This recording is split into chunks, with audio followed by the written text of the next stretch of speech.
गुरुदेव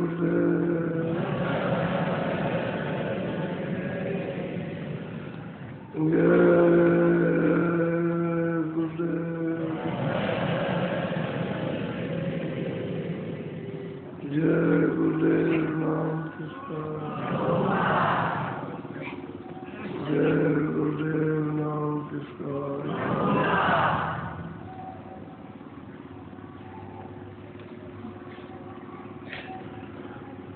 नए और पुराने प्रेमी और जिन्होंने नामदान लिया है उन सबको हमेशा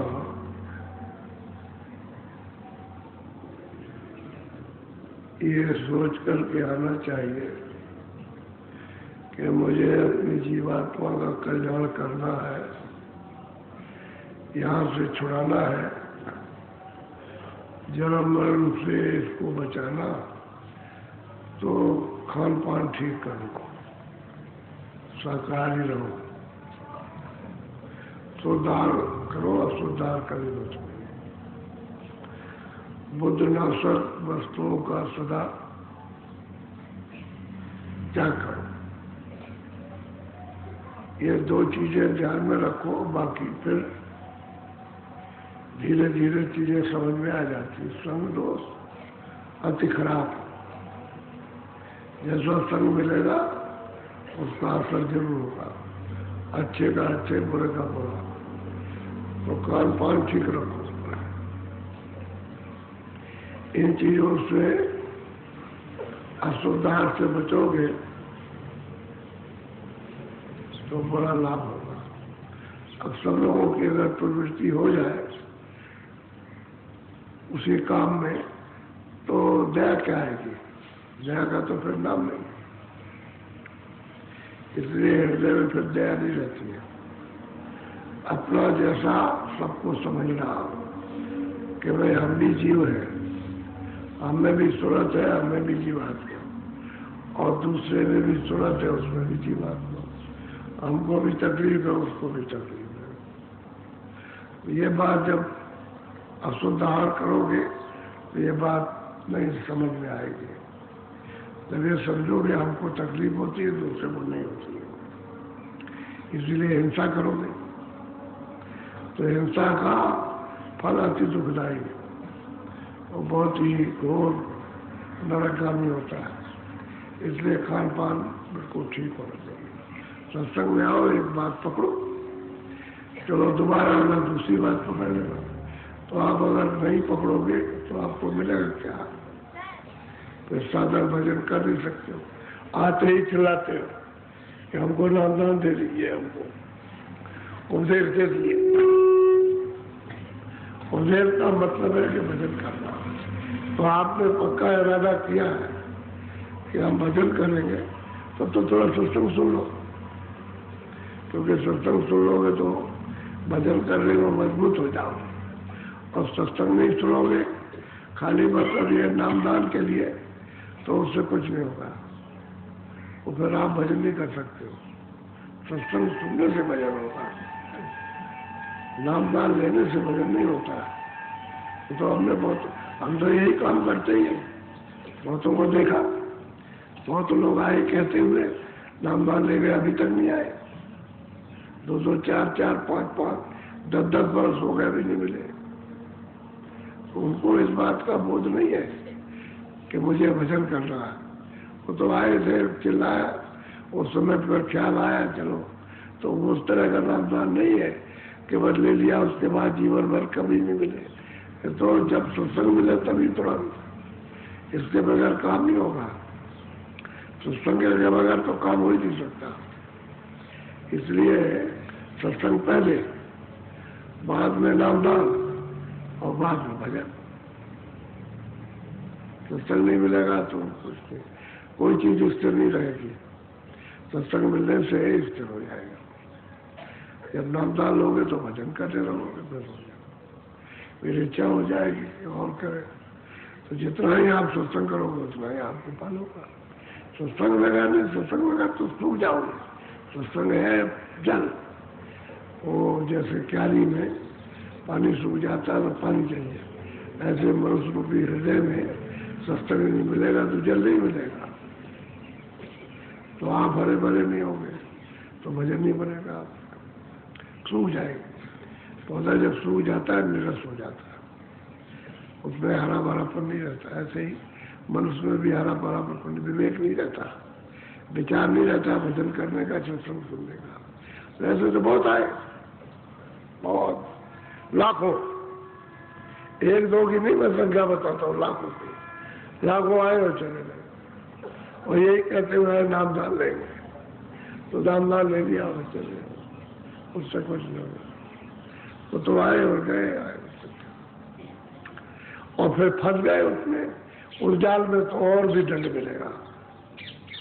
फिर अतिदंड, फिर उनको कोई पकड़ नहीं सकता, अतिदंड मिलता है। इसलिए सत्संग पहले और बाद में नामदान, बाद में भजन, ये सब चीजें बात की पहले सत्संग। सत्संग से सब गुण आते हैं, सत्संग से भाव जगेगा, निर्मलता आएगी, सत्संग से अच्छे बुरे की पहचान होगी। सत्संग करोगे क्या करना है क्या नहीं करना ये आपको मालूम होगा। सत्संग से कैसे गृहस्थी चलाना है वो आपको पता चलेगा। सत्संग नहीं मिलेगा तो कुछ नहीं। इसलिए ऐसा कभी मत करो, सत्संग पहले सुनो, 2 दिन 4 दिन 10 दिन, जब आए तो दोबारा लो, फिर सत्संग सुन जाओ, फिर सत्संग सुनाओ। जब एकदम से मन निर्मल हो और मतलब जब इच्छा जग जाए कि मुझे भजन करना, तो फिर लो।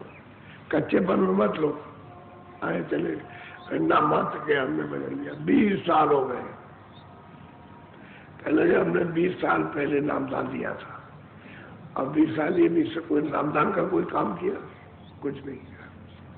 20 साल आप माफ कर दीजिए। अब बताओ 20 साल हो गए और 20 साल में कभी दर्शन ही नहीं, तो बताओ क्या अपने को मनाएगा और क्या मानेगा किसी को। इसलिए ये तो हर साल का महात्मा कहते हैं भाई बार बार करो। अगर बार बार नहीं समय मिलता तो सुबह शाम करो, सुबह शाम नहीं मिलता समय तो एक बार। अगर आदमी दूर है तो 1 हफ्ते में 1 बार, और दूसरे तीजे चौथे 5वें 7वें दिन समय नहीं मिले 15 दिन में, और 15 दिन के नहीं मिलते महीने में, और महीने में मिले 3 महीने, और 3 महीने में अगर उसको समय नहीं मिलता तो 6 महीने, और 6 महीने में मिली तो साल भर में। कहते हैं कि फिर उसके बाद ताबो लागे दोस्त, फिर उसका कोई छुटकारा नहीं हो सकता। साल बीत गया उसमें नहीं मिला जुला, दर्शन नहीं दिए, दर्शन नहीं किए, तो फिर उसका दोष लग गया उसको, जैसा पहले था वैसे हो गया। इसलिए सत्संग से ये सब चीजें मालूम होंगी, वैसे नहीं मालूम होती। बोलो जय गुरुदेव, जय गुरुदेव। देखो शाम को भी सत्संग होगा और कल भी सुबह होगा, कल 6:30 बजे। अभी तो 6 बजे होता है तो आधा घंटा बाद, तो और जरा उजाला हो जाएगा तो अच्छा रहेगा। तो सत्संग कल होगा 6:30 बजे। बाकी जो समय हो तो 6 बजे का है ही, क्योंकि आप सेवा कर रहे हो ना सब, थोड़ी बहुत सेवा का कार्य भी हो जाता है समय से, और सत्संग भी मिल जाता है। कल 6:30 बजे सुबह, और शाम का तो टाइम वही है, शाम का ठीक है समय। अच्छा, बोलो जय गुरुदेव।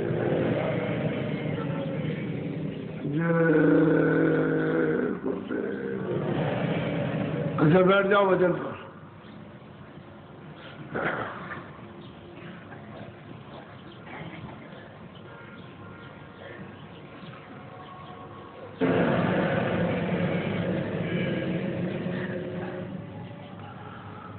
जय गुरुदेव,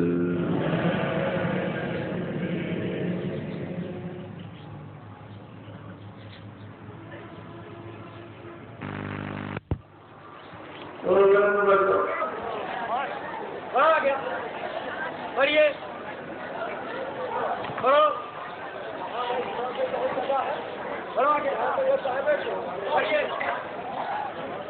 बढ़िए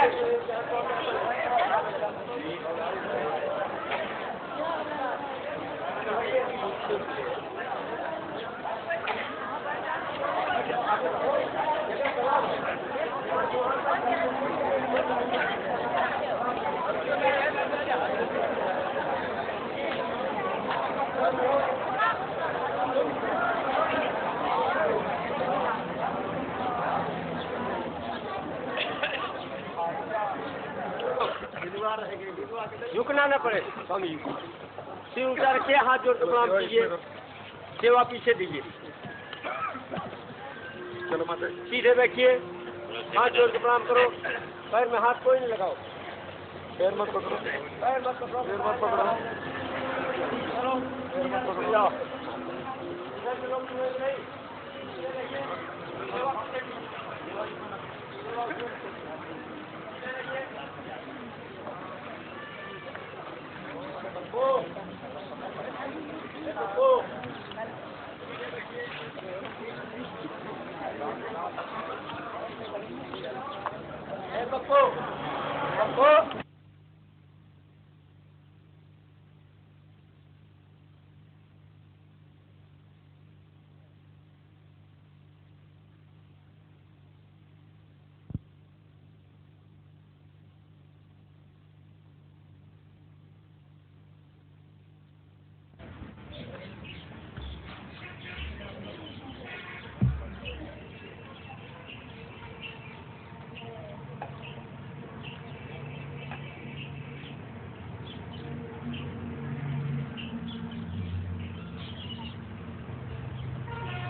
अपने डेरों से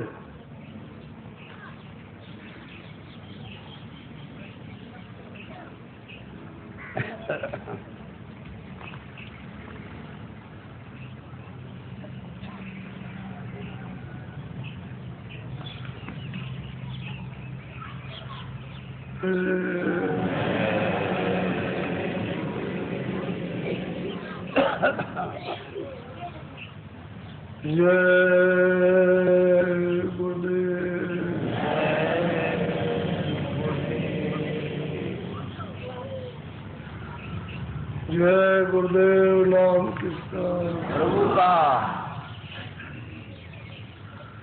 जय गुरुदेव नाम किसका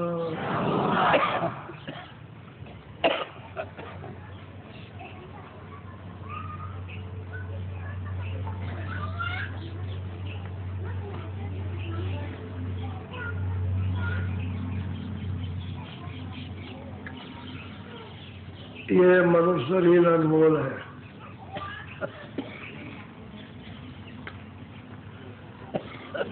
थोड़े दिन के लिए आपको मिला,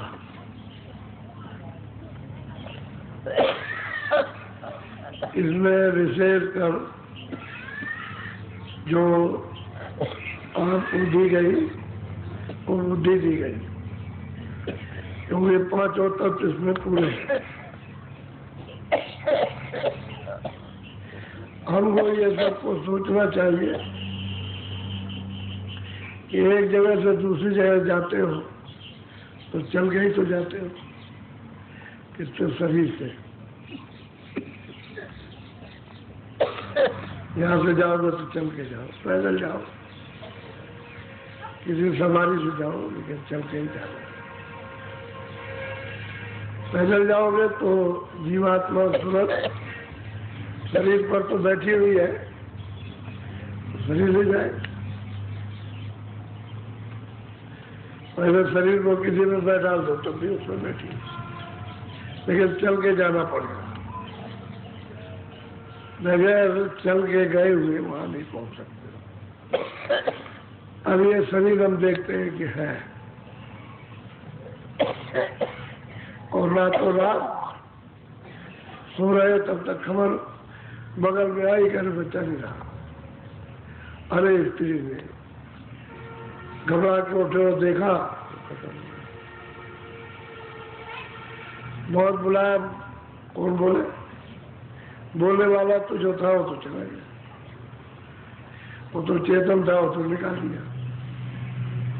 अब ये सोचना चाहिए क्यों कहा गया। इसी की जहाँ खोज सबको करनी चाहिए कि वो कहाँ चला गया। यही अगर खोज करो तो कोई ना कोई आपको मिल जाए, लेकिन ये तो कुछ खोज करते नहीं हो। जो किताबों में लिखा है कहावत कि भाई वो तो स्वर्गवास हो गया, तो स्वर्ग भी तो कहीं होगा।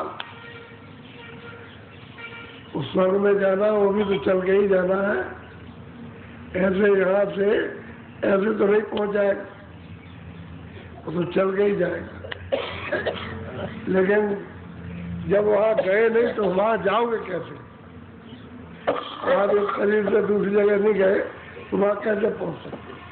ऐसे ही जीवात्मा, क्योंकि वहां स्वर्ग में शरीर तो है नहीं, ये आपका पंचभौतिक शरीर नहीं है, 5 तत्वों का। वहां जल नहीं है, अग्नि नहीं है, वायु नहीं है,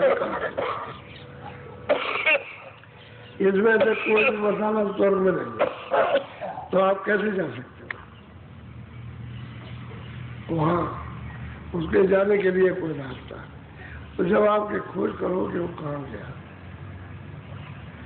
हम कौन है, वो कौन है, वो कहाँ गया और हम यहाँ कहाँ से आए, ये सोचना चाहिए। क्योंकि बच्चा भी जन्म लेता है तो कहीं ना कहीं से आता है, तो ये कहाँ से आया, हम कहाँ से आए, हमारे सामने जा रहा है, ये कहाँ चला गया। इसलिए खोज करो तो कोई ना कोई जानकार मिल जाए। तो हम खोजो तो कुछ करते नहीं, जो कहावत चली आ रही है उसी को बस, बहुत नहीं है बस। ये तो भूल भुलैया है, भूल गए आप, और थोड़ी देर बड़ी माया ममता में इसी में आप फंस गए। आपने कभी किसी से पूछा तो सही बात यह है कि जहाँ भी जाना चल के जाना, वैसे नहीं पहुँच सकते। ये सूरत अपने घर से आई है, ऊपर से आई है तो सब लोगों को पार करते हुए लाई गई। ऐसा नहीं कि आँख उसकी बंद कर दी और सीधे ही ले आई, यहाँ छोड़ दिया करके, ऐसा नहीं। उधर से आई सब देखती हुई है, और जब भी जाएगी तो इधर से सब देखती हुई जाएगी। जहाँ स्वर्ग है उसको भी देखेगी, वैकुंठ है उसको भी देखेगी, ईश्वर का लोग उसको भी, ब्रह्मांड उसको भी देखेगी, ऊपर है उसको, पार ब्रह्मांड को भी देखेगी, देखती हुई जाएगी, देखती हुई आएगी। अब यहाँ आ गई तो भूल पड़ गई। आपको इतना सामान दिया गया, हर तरह का सामान शरीर के लिए, कि आपका ध्यान रखते, इसको उठाकर ये रखा, इसको उठाकर ये, इसको उठाकर ये, इसी में आपका ध्यान बढ़ गया, सुख सुविधा में बढ़ गया। जब ध्यान उधर से बढ़ गया तो आपका उधर से टूट गया, ज्ञान टूट गया, जो बोध था वो निकल गया। अभी इसमें फंस गया, इसको इधर ये मेरा चेहरा इसी भूल गया, तो रास्ता गए आप भी। जब रास्ता भूल गए तो कोई चाहिए, क्योंकि ये तो अपना भी घर नहीं है, यह आपका भी नहीं, यह किसी का घर नहीं है। कोई भी आया उसका घर है, नहीं तो परदेश है, और जहाँ घर है वहाँ पहुँच नहीं पा रहे। और बहुत मेहनत करो, बहुत परिश्रम करो, बहुत तप करो, बहुत दान पुण्य करो, बहुत अपने शरीर को गला दो, सब काम करो तो आपको स्वर्ग मिल जाए। लेकिन फिर भी तो आप आ गए वापस लौट गए, फिर वही सधरने तक कोई सामान फिर मिल गया आपको, कम और ज्यादा, तो उसी में रखने में फिर वहाँ भी नहीं फिर जा सकते। इस तरह से सूरतें जितनी भी आई है सब सामान पा करके इस मनुष्य शरीर में भूल गए और शरीर का सामान पाया। इसमें कोई सूरत का सामान या सूरत का धन इसमें नहीं है। ये जो कुछ भी है शरीर से संबंधित है। जिस तत्व का शरीर है उसी तत्व का सामान है, उसी के धरने में जोड़ लग गया। आप छोड़ भी रहे हो, जबरदस्ती पकड़े हो। यदि ये आपको मालूम होता है क्षणों के लिए कि हमारा नहीं है, यहाँ कोई हाथ नहीं लगा सकता, ले नहीं जा सकता, जा नहीं सकता, कोई कहेंगे हम ले आएंगे या ले जाएंगे, कोई कुछ नहीं ले जा सकता। ये सब सामने बिल्कुल देख रहा और आपको इसका बोध होता है थोड़े समय के लिए, लेकिन इससे नहीं जाता। ये उस माया का आवरण है। जैसे किसी तालाब में बहुत काई फैली हो और पानी